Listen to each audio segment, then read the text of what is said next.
IIM Bodhgaya का 6वां दीक्षांत समारोह का आयोजन किया गया।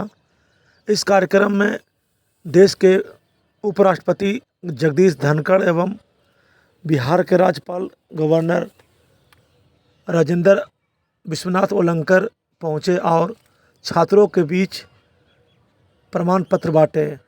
आपको बता दें कि 245 छात्र इस वर्ष MBA कंप्लीट किए हैं, जिनको दीक्षांत समारोह में उपराष्ट्रपति के द्वारा प्रमाण पत्र दिया जा रहा है। इस कार्यक्रम में कई गणमान्य व्यक्ति मौजूद हुए हैं। मैं धर्मेंद्र कुमार गया, आकांक्षा न्यूज।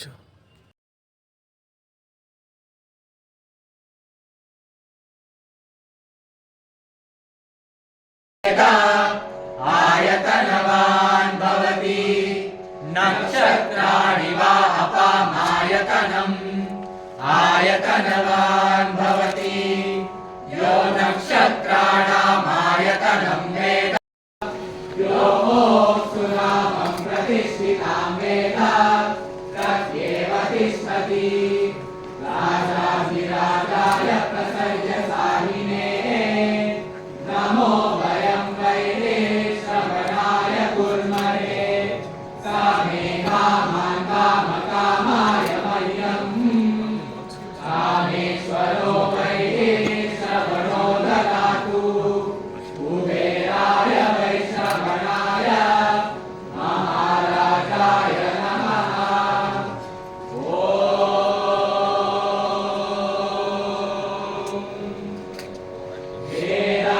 वेदमनुशाचार्यो देवासि न मनुषास्ति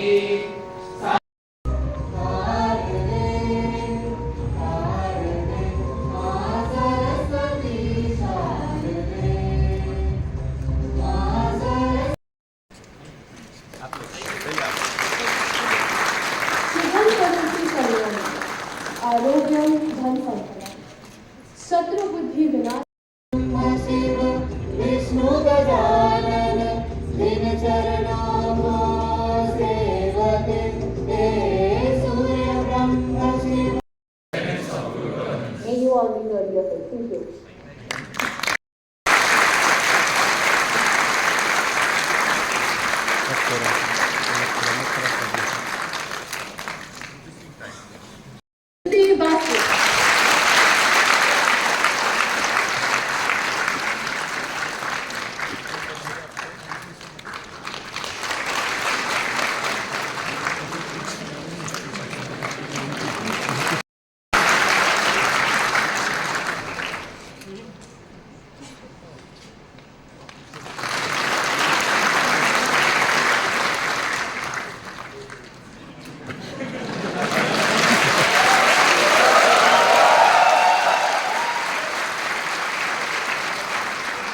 The Director's Gold Medal contribution to the program, which includes his academic performance, CSR, institution building activities, participation in the program, goes to Sujit Anil Chaudhary.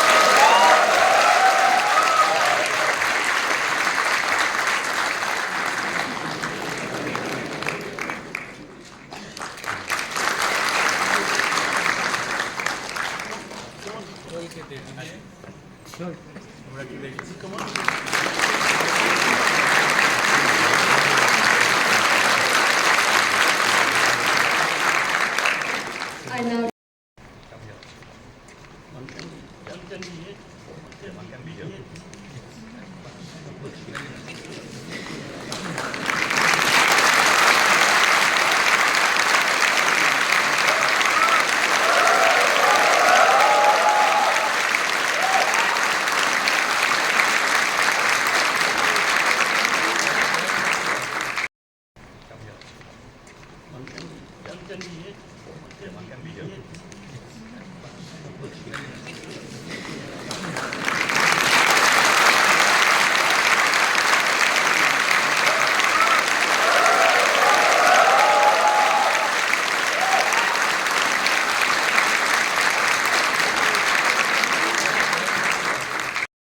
Soham Chakraborty,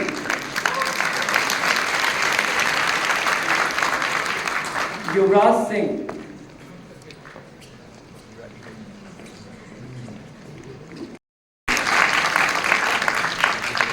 Priyansh Upadhyay.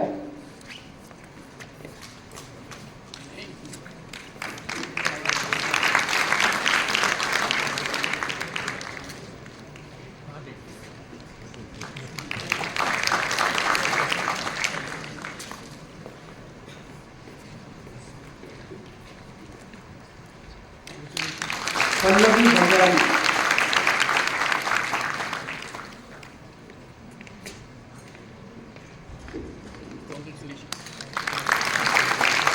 Ayush Kumar.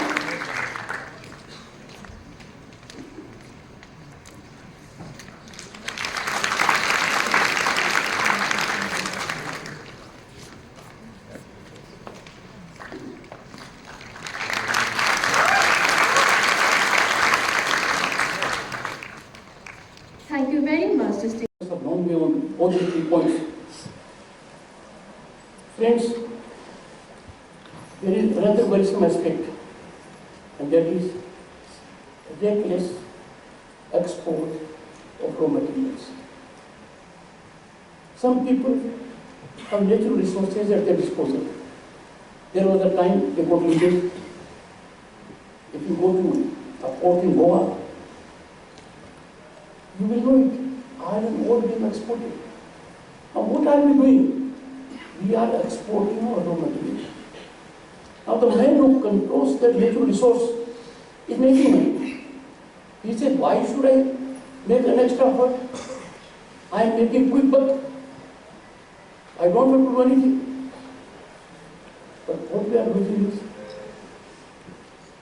useful. We must add value to raw material and real-time value before we export it. If we export raw material, vegetables and milk, serving this society, showing way to many others, you have to do it. There is a tendency in the youth, it was during my days also, the second during your days also. We will be happy if we achieve a lot. We want fame and fortune as rapidly as possible. In the process, we get robotized. Our women approach gets blunted. Our woman face disappears. A robot is of no use when a man becomes a robot. A man has to use robot, not himself or herself, get robotized. Friends, those of you who have taken to literature at one point of time or otherwise know,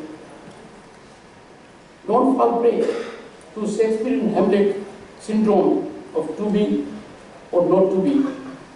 This instance, more often than not, is a complete recipe for failure. When you get into this syndrome, you fear failure. You don't try. My experience has been that if you have a brilliant idea, please get it executed. You owe it to yourself, you owe it to the society.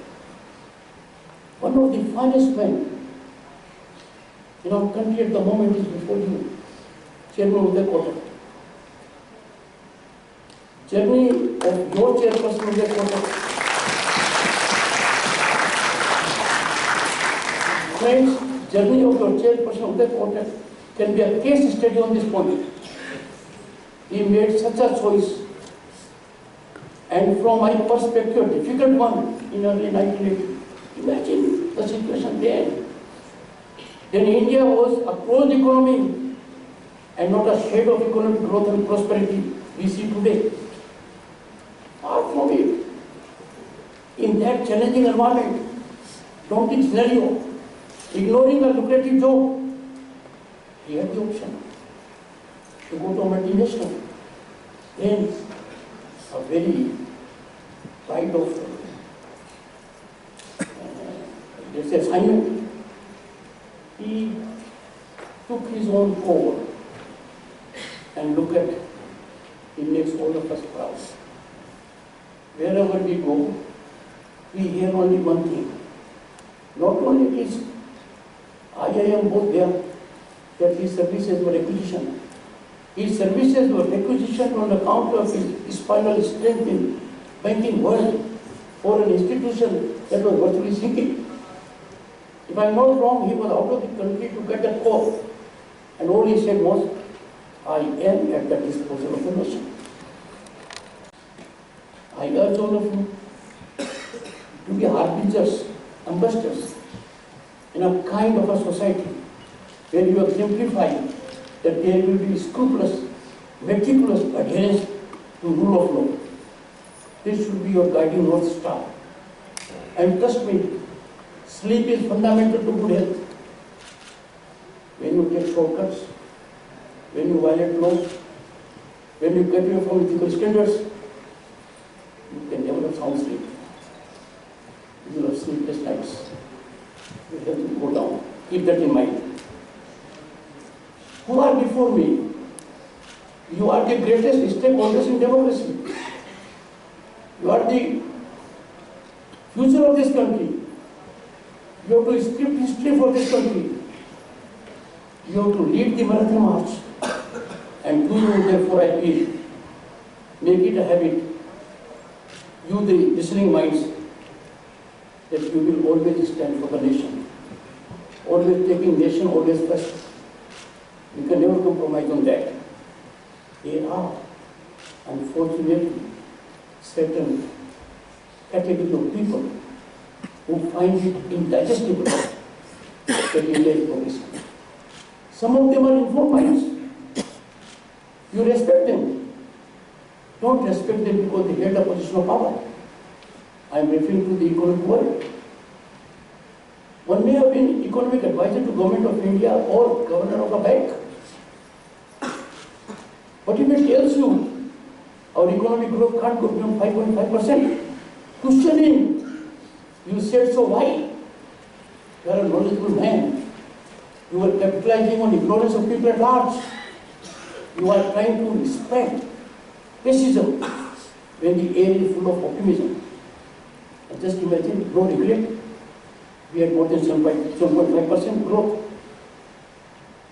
Friends, you represent core progress and innovation. You represent that. You are people in your category. Your path aligns with Bharat's journey towards reaching new milestones.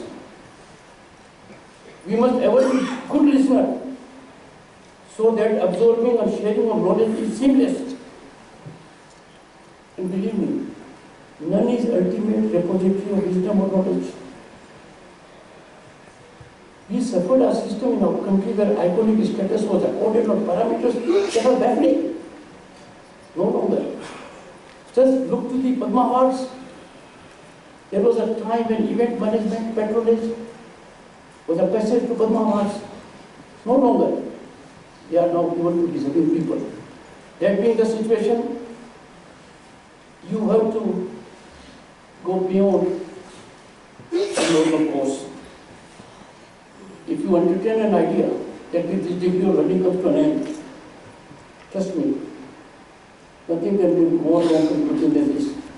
Learning is lifelong, and if you learn lifelong, you remain in fit health, mental, physical, spiritual, to serve the nation.